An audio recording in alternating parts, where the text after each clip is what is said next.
The radio signals from the third planet were weak and chaotic.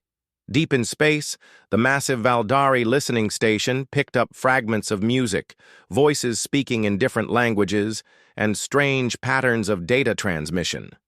The technicians, who first detected these signals, were excited. After decades of searching, they had found another intelligent species. Torvin studied the preliminary reports with growing satisfaction. His dark blue skin reflected the soft glow of the command screens as he read through the intelligence summary. The beings on this world called themselves humans, and they appeared to be barely past their nuclear age. Their space technology was primitive at best, consisting of simple rockets and small orbital stations. Most importantly, they showed no signs of advanced defensive systems or unified military command. The Valdari Empire had conquered 43 worlds using the same proven method. Arrive with overwhelming force, demonstrate superior technology, through targeted destruction, demand immediate surrender, and install cooperative local leadership. The process usually took less than a week.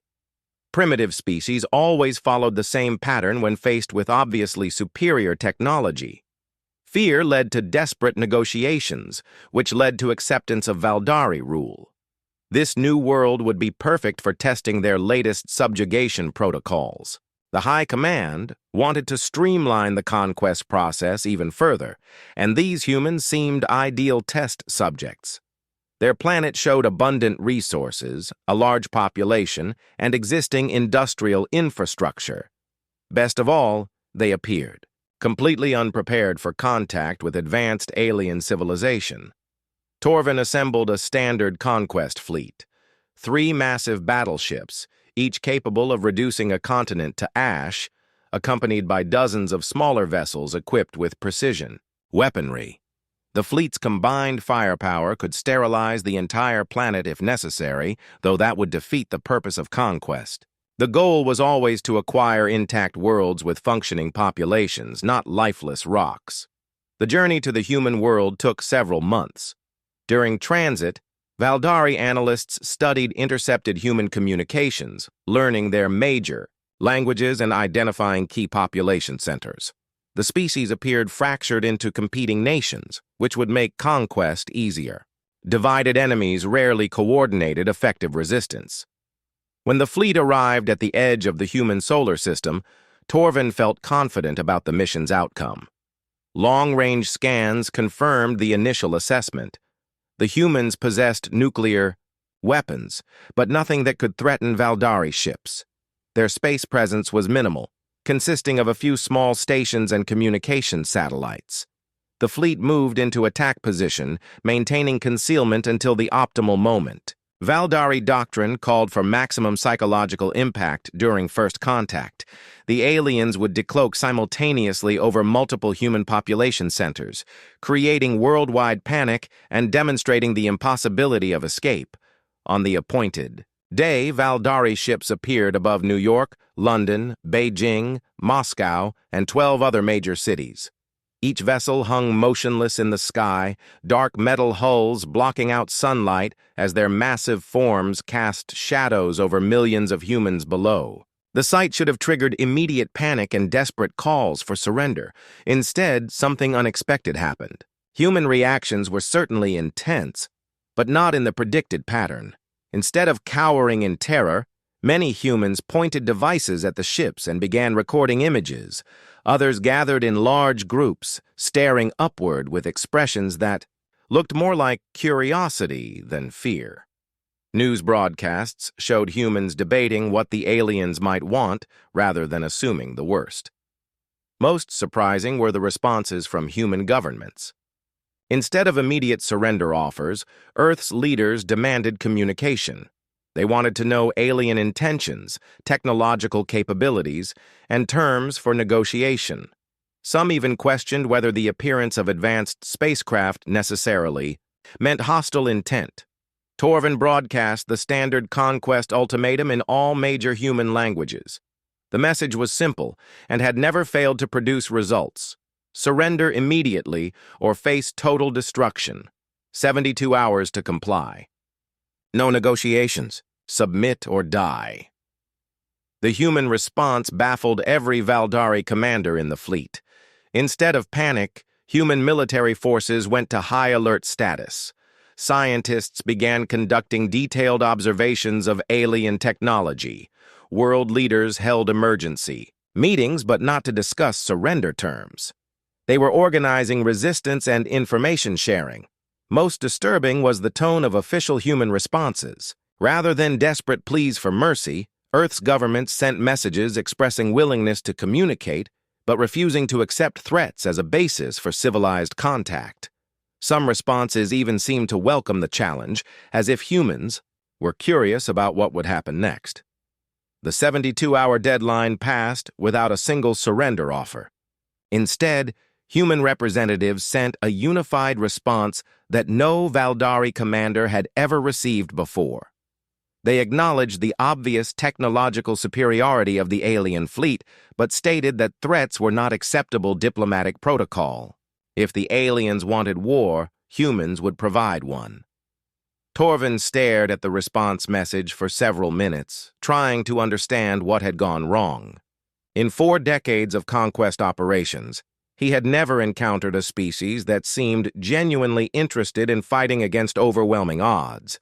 Fear was supposed to prevent such irrational responses. The other fleet commanders were equally confused. Standard doctrine had no provisions for enemies who appeared excited by the prospect of conflict with superior forces.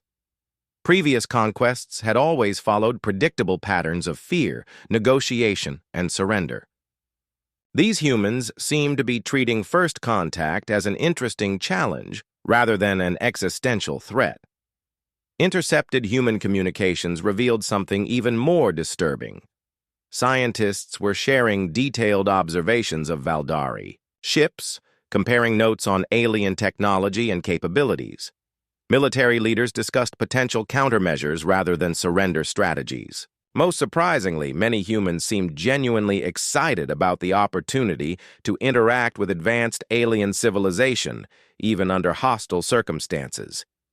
Torvin realized he was facing an unprecedented situation. The Valdari Conquest Manual contained no guidance for dealing with species that responded to threats with curiosity and preparation rather than immediate capitulation. Every assumption about human psychology and behavior had proven incorrect. For the first time in his military career, Torvin felt uncertain about a conquest operation. These humans were clearly primitive by Valdari standards, but their responses suggested a fundamental difference in thinking that made them unpredictable. They seemed to view the alien threat as a problem to be solved rather than a superior force to be feared. The fleet waited in orbit while Torvin considered his options.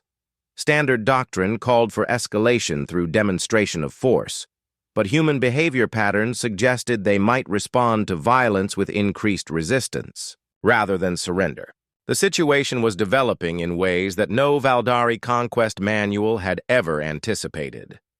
Something told Torvin that this conquest would be different from all the others. The humans were about to teach the Valdari Empire a lesson about the dangers of underestimating primitive species who refused to behave according to expectations. The abandoned naval base sat quietly on the coastline, its old buildings converted into a historical museum that attracted thousands of visitors each year. Retired warships rested at anchor nearby, their weapons long since removed and their hulls painted in peaceful gray. Children often toured the facility on school trips, learning about naval history from elderly volunteers who had once served aboard similar vessels. Torvin selected this target carefully after reviewing human military installations through orbital surveillance. The base appeared to serve as an active command center with regular vehicle traffic and multiple communication arrays. His weapons officer confirmed targeting lock on the facility and awaited orders to demonstrate Valdari firepower. The energy beam struck with devastating precision. In less than 3 seconds, the entire base and surrounding area simply ceased to exist. A perfect circle of destruction replaced buildings, ships, and landscape with smooth glass. The demonstration should have terrified human observers and prompted immediate surrender negotiations. Instead, something entirely different happened. Within hours of the attack, every major space agency on Earth began launching previously hidden satellites. The objects appeared to be civilian communication and research platforms, but their orbital patterns suggested military purposes. More disturbing, they immediately began transmitting detailed scanner data about Valdari ship positions and energy signatures. The International Space Station, which Valdari intelligence had dismissed as a primitive research platform, suddenly revealed hidden capabilities. Sections of the station unfolded to reveal sophisticated sensor arrays and what appeared to be weapon systems. The facility began broadcasting tactical information to human military forces across the planet. Amy Rodriguez sat in the underground command center beneath the Arecibo Observatory, surrounded by screens displaying real-time analysis of alien technology. The xenobiologist had become Earth's unofficial expert on Valdari capabilities, using intercepted communications and scanner data to build detailed profiles of alien systems and behavior patterns. Her team transmitted complex mathematical challenges directly to the Valdari fleet, embedding the messages within seemingly innocent communication attempts. The challenges grew increasingly difficult, designed to test alien computational abilities and problem-solving approaches. Each response provided valuable insight into Valdari thinking patterns and technological limitations. Rex Thompson pushed his experimental aircraft closer to the alien ships with each reconnaissance flight.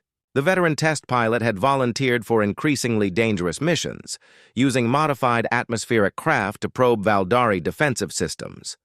When alien ships fired warning shots, he responded by performing aerobatic maneuvers around their energy beams, mapping their targeting capabilities and response times. His aircraft incorporated technology reverse-engineered from alien transmissions, allowing him to approach much closer than conventional planes. Each flight gathered more detailed information about Valdari shield frequencies, weapon capabilities, and behavioral patterns. Most importantly, the missions revealed that alien responses followed rigid protocols rather than adaptive tactics. The Valdari fleet found itself facing something unprecedented in their military experience. Instead of cowering in fear after the demonstration bombardment, humans had responded by immediately escalating their intelligence-gathering operations. Every major military power on Earth began conducting coordinated research into alien capabilities and weaknesses. Human behavior patterns violated every assumption in Valdari conquest doctrine. Primitive species were supposed to become more compliant, after demonstrations of superior firepower, not more aggressive in their resistance efforts. These humans seemed to treat each alien action as valuable intelligence rather than cause for surrender. Torvin reviewed reports from his reconnaissance. Teams with growing confusion. Human military forces were adapting their tactics in real time based on observed Valdari responses. Aircraft that had fled during initial contact now approached alien ships with apparent confidence, conducting detailed scans and probing attacks. Most disturbing were the intercepted human communications.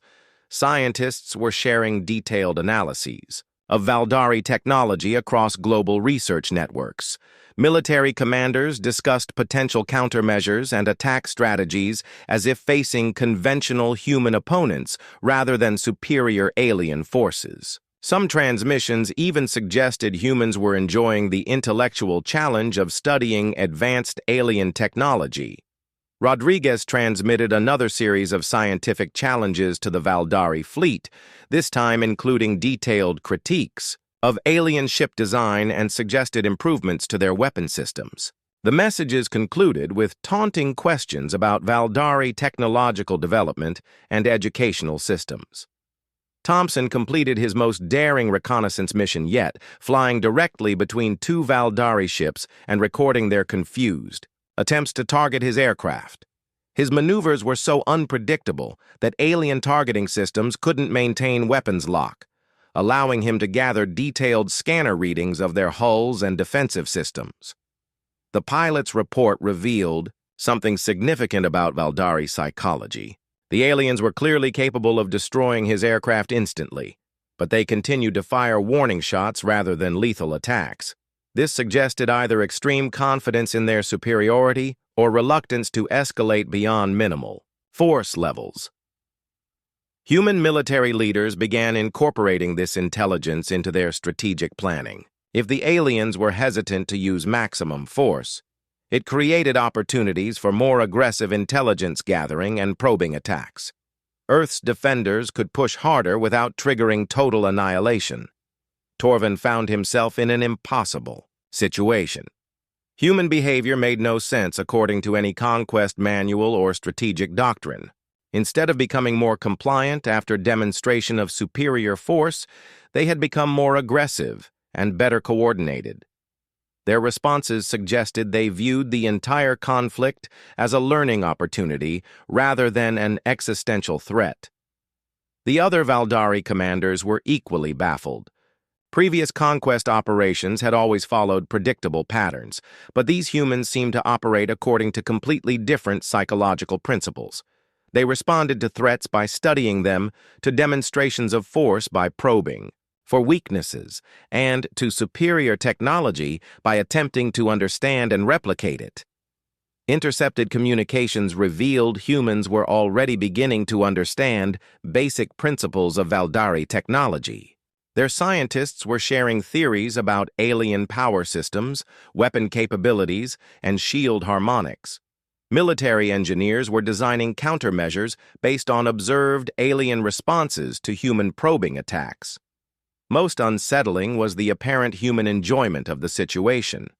Rather than expressing fear or desperation in their communications, many humans seemed genuinely excited about the opportunity to study advanced alien technology. They treated the invasion as a fascinating scientific challenge rather than a threat to their existence. Torvin realized his fleet was facing an enemy unlike any in Valdari history. These humans refused to behave like conquered populations should behave. Instead of surrendering after demonstrations of superior force, they had responded by becoming more dangerous and better informed about Valdari capabilities and limitations. The situation was developing in ways that no Valdari military doctrine had ever anticipated. Something would have to change soon, or this primitive species might actually pose a real threat to the conquest operation. The Cold War bunker had been converted into a military museum decades ago, its thick concrete walls now housing displays of vintage weapons and historical artifacts. Tour groups regularly visited the facility, learning about the tense decades when nuclear war seemed imminent. The underground complex still maintained some communication equipment for educational purposes, though nothing remotely resembling an active command center. Torvin chose this target after observing heavy communication traffic from the location. Valdari sensors detected multiple transmission arrays and what appeared to be command-level data exchanges. The facility seemed perfect for demonstrating that humans could not hide their critical infrastructure from superior alien technology. The bombardment was precise and devastating. Multiple energy beams converged on the bunker complex, reducing buildings and surrounding terrain to molten slag. The attack used significantly more power than the previous demonstration, designed to show escalating Valdari commitment to conquest. Surely this would convince human leaders that resistance was futile. Human response shocked every Valdari officer in the fleet. Instead of panic or surrender negotiations, Earth's military forces treated the attack as invaluable intelligence. They now possessed exact measurements of Valdari weapon output, firing patterns, and energy signatures. More importantly, they had confirmed that aliens were avoiding civilian casualties, revealing a strategic weakness to exploit. Patricia Hayes stood in the Pentagon's Situation Room, studying real-time analysis of the alien attack. The general had spent 30 years preparing for various global conflicts, but nothing in her experience compared to fighting enemies who seemed reluctant to use their full capabilities. If the aliens possessed planet-killing technology but limited themselves to precision strikes, they could be fought using conventional tactics. Her staff quickly developed response strategies based on a simple principle learned from decades of military experience. If someone was testing your defenses, the appropriate response was testing theirs in return. Human forces began launching coordinated probing attacks, using everything from high-altitude missiles to submarine-launched projectiles. Each attack was carefully calibrated to gather maximum intelligence while avoiding serious damage to alien vessels. The goal was not destruction, but understanding. Every missile that struck Valdari shields provided data about their defensive capabilities. Every projectile that was intercepted revealed alien response times and targeting priorities. Rodriguez analyzed the growing database of Valdari behavioral patterns with increasing excitement. The aliens were following rigid protocols rather than adapting to changing circumstances. Their responses could be predicted with mathematical precision, suggesting they were operating according to detailed instruction manuals rather than creative tactical thinking. Her team made a breakthrough when they successfully decoded portions of Valdari communication protocols. The aliens were actually reporting back to higher command authorities, describing human responses in terms that suggested complete bafflement. More importantly, alien field commanders seemed to be requesting permission before making any significant tactical changes. Thompson led increasingly bold reconnaissance missions that pushed the boundaries of what should have been possible. His modified aircraft now incorporated human-built systems designed to mimic Valdari technology, allowing him to approach alien ships with near impunity. Each flight provided more detailed intelligence about alien capabilities and limitations. The turning point came during his most audacious mission yet. Thompson led a squadron of experimental aircraft in what appeared to be a suicide attack against the alien flagship. At the last possible moment, the human pilots executed a complex maneuver that caused their projectiles to ricochet off Valdari shields in precisely calculated directions. The attack caused no damage, but demonstrated something far more significant than destructive capability. Humans had completely mapped alien defensive systems and could predict exactly how Valdari shields would respond to various types of impacts. The implications were obvious to anyone with military training. Torvin watched the human attack with growing horror. The projectiles had struck his ship's shields at precisely the angles needed to redirect their energy into harmless dispersal patterns. This level of precision required complete understanding of Valdari defensive technology, something that should have been impossible for primitive species to achieve. The attack proved that humans had been studying Valdari responses with scientific thoroughness. Every alien action had been recorded, analyzed, and incorporated into growing databases of alien capabilities and limitations. What Torvin had assumed were desperate defensive measures were actually the most comprehensive intelligence-gathering operation in galactic history. Human military coordination became increasingly sophisticated as Earth's defenders shared intelligence across global command networks. Regional conflicts and national rivalries were temporarily set aside as humanity focused on the common threat. More disturbing, human forces were beginning to demonstrate tactical innovations based on their analysis of Valdari technology. Hayes coordinated strikes that exploited newly discovered weaknesses in alien defensive systems. Human weapons that should have been completely ineffective against advanced shields began achieving limited success through precise targeting of specific frequency vulnerabilities. Each successful hit provided more data for further tactical development. The Valdari fleet found itself in an unprecedented situation. Human forces were learning and adapting faster than alien doctrine could respond to changing circumstances. Every Valdari escalation was met with innovative human countermeasures that suggested their enemies were treating the entire conflict as an elaborate training exercise. Most unsettling was the apparent human enjoyment of the tactical challenge. Intercepted communications revealed military personnel discussing new strategies with the enthusiasm of players engaged in competitive games. They seemed genuinely excited about the opportunity to test human capabilities against obviously superior alien technology.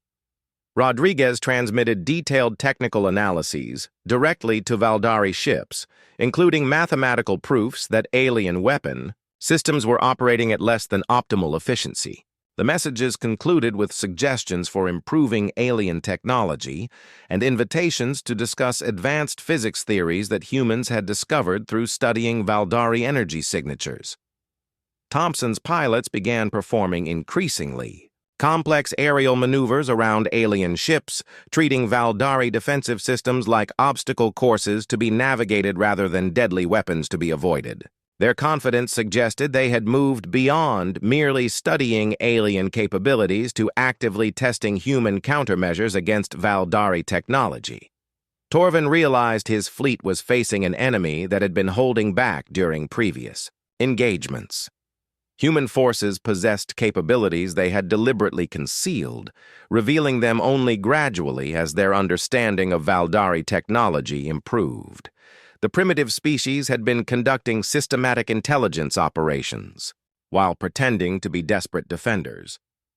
The situation had developed far beyond anything covered in Valdari conquest doctrine.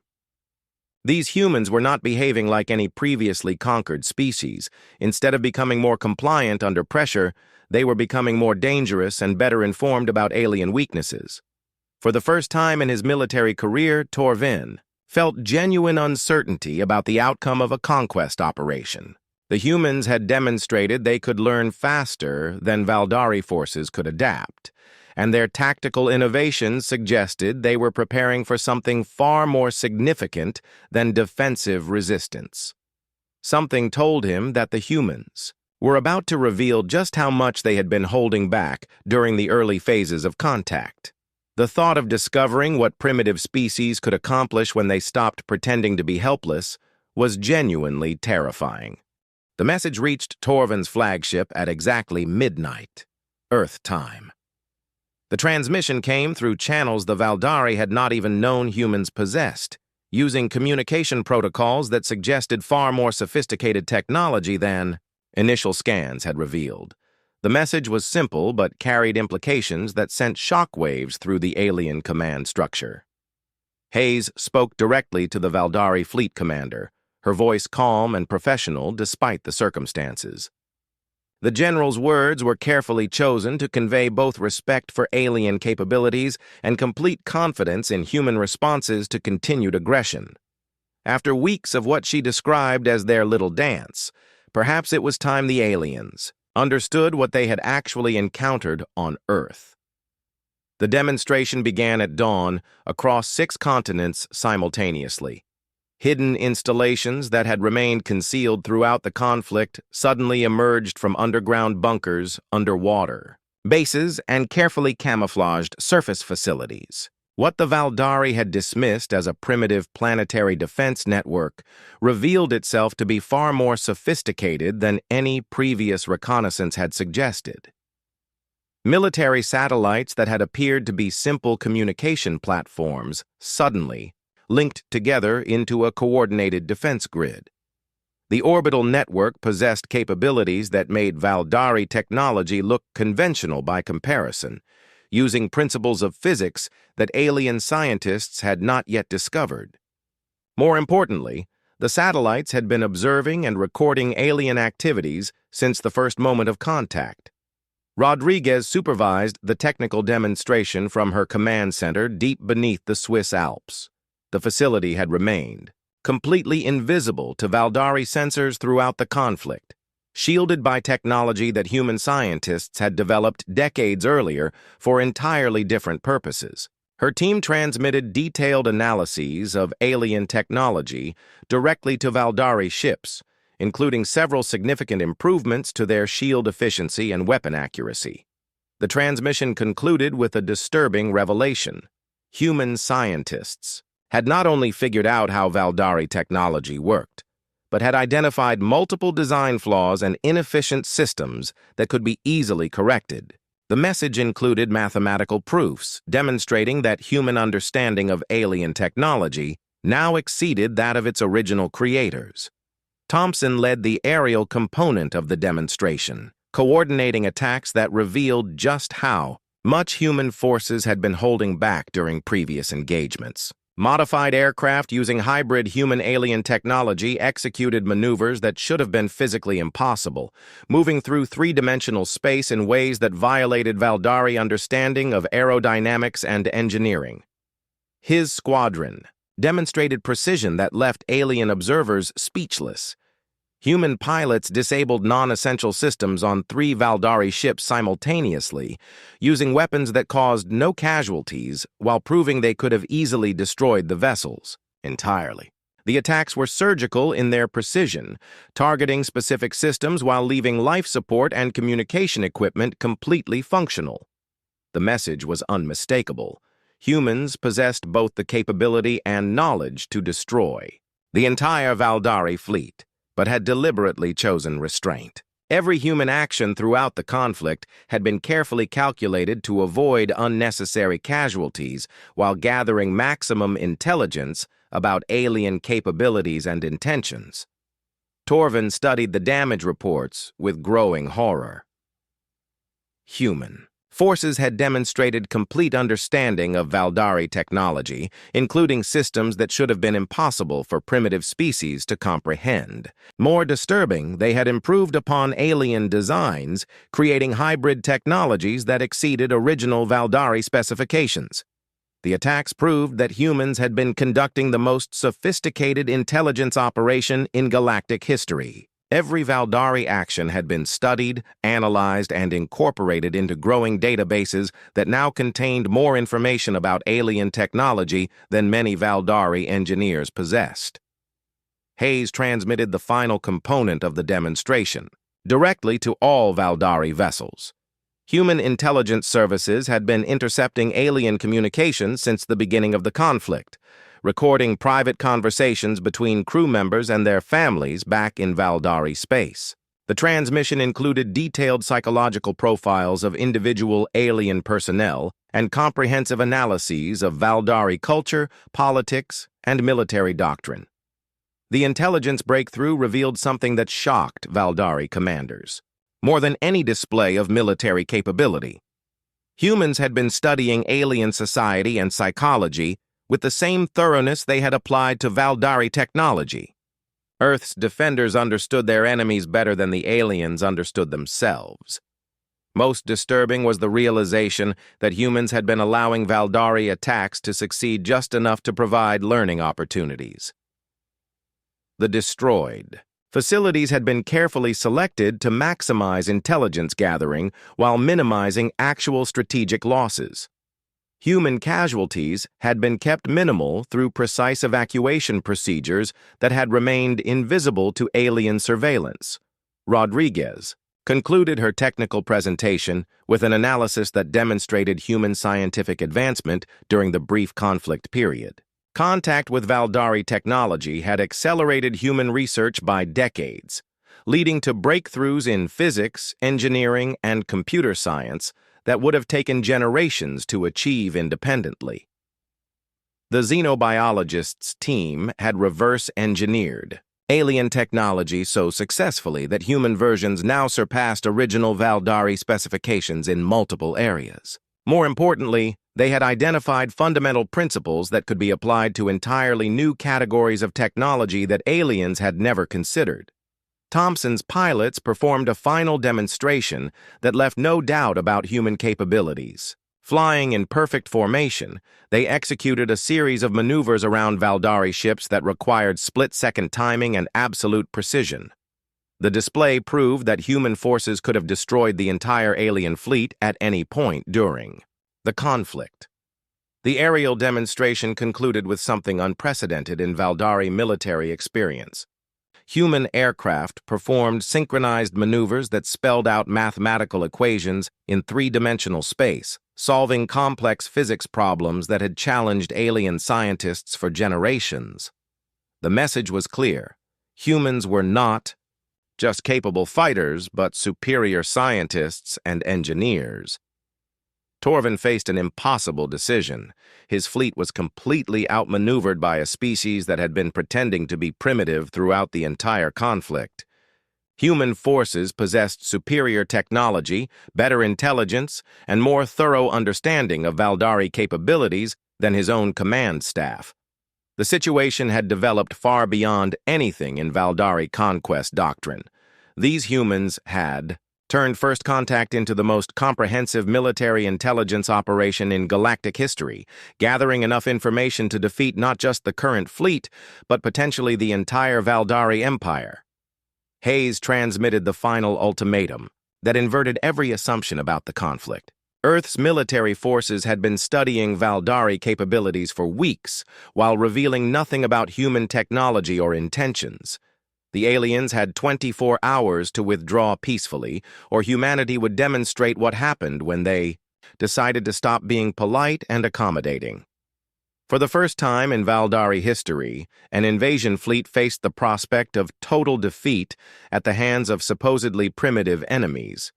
The thought of discovering what humans meant by stopping their restraint was more terrifying than any weapon system or military technology the aliens had ever encountered. Pride and military doctrine demanded that Torvin reject the human ultimatum. 4 decades of successful conquests had established clear Valdari procedures for dealing with primitive species who failed to recognize superior force. No alien commander in Imperial history had ever retreated from obviously inferior enemies, and Torvin would not be the first to break that tradition. The Valdari fleet committed every available resource to what they designated as final pacification. All weapon systems were brought to maximum power levels, shields were reinforced to combat specifications, and ground assault teams prepared for planetary occupation. The overwhelming display of force would crush human resistance once and for all, restoring proper order to the conquest operation. Thompson received notification of the alien escalation while conducting routine reconnaissance over the Pacific Ocean. The test pilot immediately recognized that human restraint had finally reached its limits. Earth's military forces had spent weeks studying alien capabilities, while carefully avoiding actions that might force the Valdari to use their full power. That consideration was about to end. His communication system crackled with new orders that represented a fundamental change in human strategy. All previous restrictions were lifted, and Earth's defenders were authorized to demonstrate exactly what they had learned during weeks of intelligence gathering. More importantly, they could finally reveal technologies that had remained hidden throughout the conflict. The human response began with something no Valdari battle manual had ever considered. Fighter squadrons launched from bases that should not have existed, using aircraft that violated alien understanding of atmospheric flight capabilities. The planes moved through 3-dimensional space with impossible agility, executing maneuvers that should have destroyed their pilots through excessive gravitational forces. Thompson led formations that treated combat like an extreme sport, pulling off stunts that made Valdari targeting systems completely ineffective. Human pilots flew directly between alien weapons beams, using the energy discharges to power experimental systems that had been secretly installed in their aircraft. The maneuvers were so unpredictable that automated alien defenses could not maintain target locks. Rodriguez activated weapon systems that represented the culmination of human scientific achievement enhanced by captured Valdari technology. The xenobiologist had spent weeks developing countermeasures specifically designed to exploit weaknesses in alien defensive systems. Human weapons that should have been completely ineffective against advanced shields began achieving devastating results through precise application of frequency resonance principles. The attacks revealed something terrifying about human scientific methodology. Earth's researchers had not simply copied alien technology, but had improved upon it using principles that Valdari scientists had never discovered. Human weapons systems now surpassed original alien specifications in accuracy, efficiency, and destructive capability. Hayes coordinated a military strategy that violated every assumption in Valdari conquest doctrine. Instead of trying to destroy the alien fleet quickly, human forces systematically disabled individual vessels while studying their responses to various attack methods. Each engagement provided additional intelligence about Valdari capabilities, while demonstrating new aspects of human technology. The most disturbing element of human strategy was its educational component. Earth's defenders treated combat as an opportunity to test theoretical principles under real battlefield conditions. Every weapon system was evaluated for effectiveness, every tactical maneuver was recorded for future analysis, and every alien response was incorporated into growing databases of enemy capabilities. Torvin watched his fleet being taken apart piece by piece, with growing horror. Human forces were not simply destroying Valdari ships, but capturing them intact while keeping their crews alive for interrogation. Alien personnel found themselves prisoners on their own vessels, forced to watch humans treat advanced Valdari, technology like fascinating educational tools. The capture operations revealed something unprecedented in galactic military history. Humans were conducting live research on active alien technology while simultaneously fighting the war that provided access to that technology. Earth's scientists were learning more about Valdari engineering in hours than alien universities taught. In years of study, Thompson demonstrated aerial tactics that seemed designed specifically to humiliate Valdari pilots rather than simply defeating them.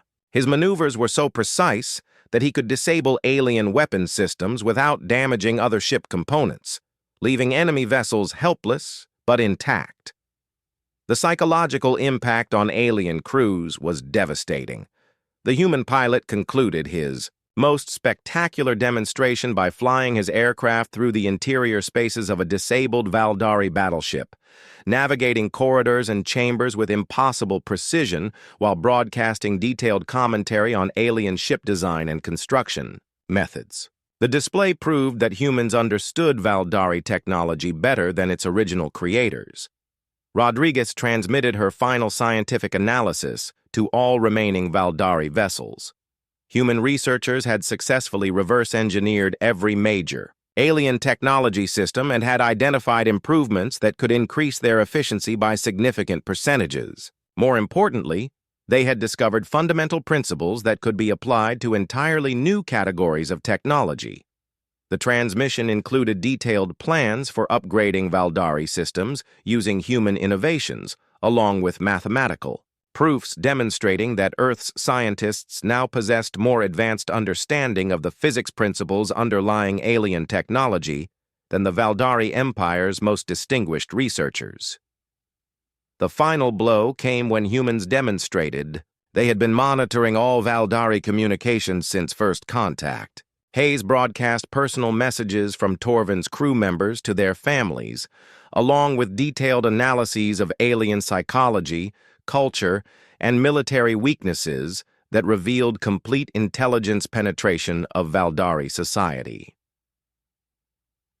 The intelligence operation proved that humans had been studying their enemies with scientific thoroughness that exceeded any previous military analysis in galactic history. Earth's forces knew everything about Valdari capabilities, intentions, psychology, and weaknesses, while the aliens knew virtually nothing about human society or technology. Torvin faced the impossible reality of total military defeat at the hands of enemies he had dismissed as primitive. His fleet was destroyed or captured, his personnel were prisoners or casualties, and his entire understanding of military strategy had been proven worthless against opponents who treated warfare as applied scientific research. The Valdari Empire's first military defeat came with the additional humiliation of losing to species that had been pretending to be helpless throughout most of the conflict. Human forces had allowed alien attacks to succeed just enough to provide maximum learning opportunities while concealing their true capabilities until the final demonstration. Hayes concluded the conflict with an announcement that established Earth as the new regional authority in this section of the galaxy. Human forces would occupy Valdari facilities, study alien technology, and establish new diplomatic relationships with other species who might be interested in more cooperative approaches to interstellar contact. The surviving Valdari personnel became reluctant evidence of humanity's unique approach to military conflict. Their testimony spread throughout the galaxy, warning other species about the dangers of underestimating humans who treated invasions as educational opportunities and responded to threats by conducting comprehensive scientific studies of their enemies. Word traveled quickly through interstellar communication networks about the species that had turned first contact into the most devastating military intelligence operation in galactic history. Other alien civilizations learned a valuable lesson about human psychology. Never mess with beings who treat your worst-case scenario as their interesting Tuesday. The Valdari Conquest Fleet became the foundation of Earth's first interstellar military force, with human crews operating upgraded alien vessels that now incorporated the best features of both technologies. The defeated invasion had provided humanity with everything needed to become a major galactic power, all because the aliens had decided to find out what happened when you messed around with humans. The galaxy now knew that humanity's reputation for turning military conflicts into learning experiences was well earned and should be taken very seriously by anyone considering hostile contact with Earth.